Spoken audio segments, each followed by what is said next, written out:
तो बच्चों, आज की क्लास फिर से शुरू करते हैं। सर्वनाम के भेद पर बात कर रहे थे हम लोग। सर्वनाम के भेद हमने बहुत अच्छे से सीखे हैं। हर एक टॉपिक को हमने अच्छे से बारीकी से उदाहरण के साथ सीखा है।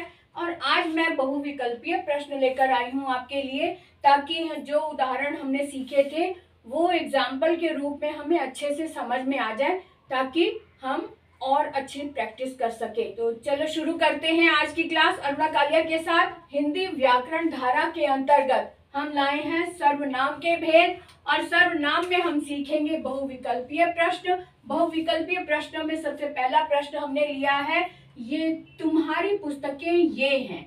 अब तुम्हारी पुस्तकें ये हैं, ये के बारे में हमने बताना है कि ये क्या है, कौन सा भेद है। अब जहां तक कि हमने सीखा था कि जो शब्द किसी की ओर संकेत कर रहा हो, किसी की ओर इशारा कर रहा हो, तो वहां पर वो निश्चयवाचक सर्वनाम होता है। तो इसका मतलब है कि ये सर्वनाम कौन सा है, निश्चयवाचक सर्वनाम है। आगे देखते, रात के कोई 10 बजे होंगे, और कोई बता रहा है, कोई शब्द के बारे में हमें बताना है। कोई यानी कि निश्चित समय नहीं है, अंदाजा है, कोई 10 बजे होंगे अंदाजे से। तो निश्चित नहीं है, इसका मतलब अनिश्चयवाचक है, इसलिए का ऑप्शन हमारा सही हो गया।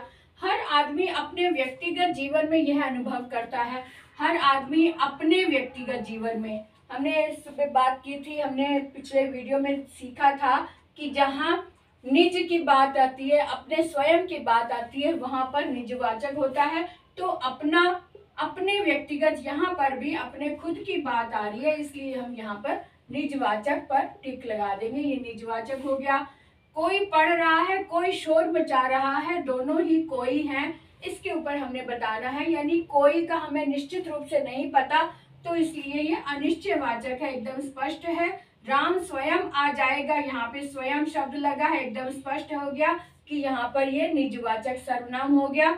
यह घर मेरा है, तो यहाँ पर यह घर मेरा है, यह संकेत कर रहा है घर की ओर, तो इसका मतलब यह निश्चित रूप से ये घर की ओर इशारा कर रहा है, तो इसका मतलब ये निश्चयवाचक सर्वनाम है। और एक चीज और बता दूं कि अगर यहाँ पे तो सर्वनाम की बात हो रही है, तो हमने फटाफट बता दिया कि ये सर्वनाम का भेद है।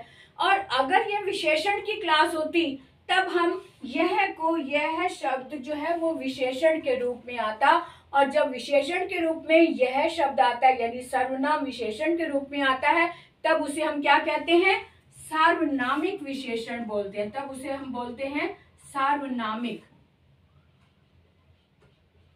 सार्वनामिक विशेषण बोलते हैं, जब कोई सर्वनाम विशेषण के रूप में आता है। तो इतनी सी बात हमने सीख ली। अब थोड़े से ये उदाहरण और देख लेते हैं। अगला वाक्य है हमारे पास, यह पुस्तक मेरी है, मैं इसे पढ़ रहा हूँ। अब यहाँ पर यह और इसे दोनों पर अंडरलाइन है, यानी इन दोनों के बारे में बताना है। तो यहाँ पर देखो, यह पुस्तक यानी यह शब्द पुस्तक की ओर इशारा कर रहा है, यानी संकेत कर रहा है। और इसे पढ़ रहा हूँ, इसे शब्द भी संकेत ही कर रहा है, पुस्तक की ओर संकेत कर रहा है। तो इसका मतलब है कि ये दोनों ही शब्द निश्चयवाचक की ओर संकेत कर रहे हैं, निश्चयवाचक बता रहे हैं, कि इनसे पता चल रहा है कि ये इसका ऑप्शन सही ऑप्शन है, निश्चयवाचक। अब आगे देखते हैं, हम बाजार गए थे, आते हुए मिठाई ले आए। अब यहाँ पर हम शब्द के बारे में बताना है। हम बाजार गए थे यानी कि हम अपने बारे में बात कर रहे हैं। जहाँ बात कर रहे होते हैं वहां पे कौन सा सर्वनाम होता है, पुरुषवाचक। हम जो है ये यहाँ पर पुरुषवाचक संबंध, पुरुषवाचक सर्वनाम होगा, और ये हमने टिक कर दिया। और अगर यहाँ पर पुरुष पूछा होता, यानी कि कौन सा पुरुष का भी आगे भेद पूछा होता, तब कौन सा होता, ये उत्तम पुरुष होता।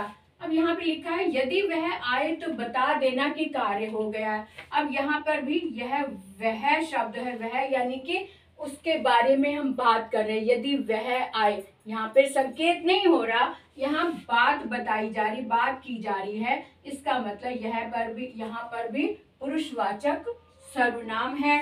तुम पुष्प मत तोड़ो, नहीं तो माली डांटेगा।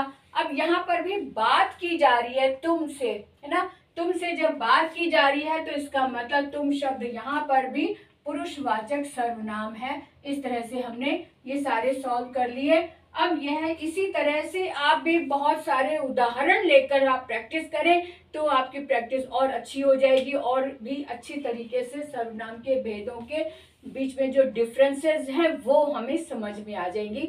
तो आज की क्लास यहीं समाप्त करते हैं और आपसे विदा लेते हैं अगली क्लास के लिए। Bye bye.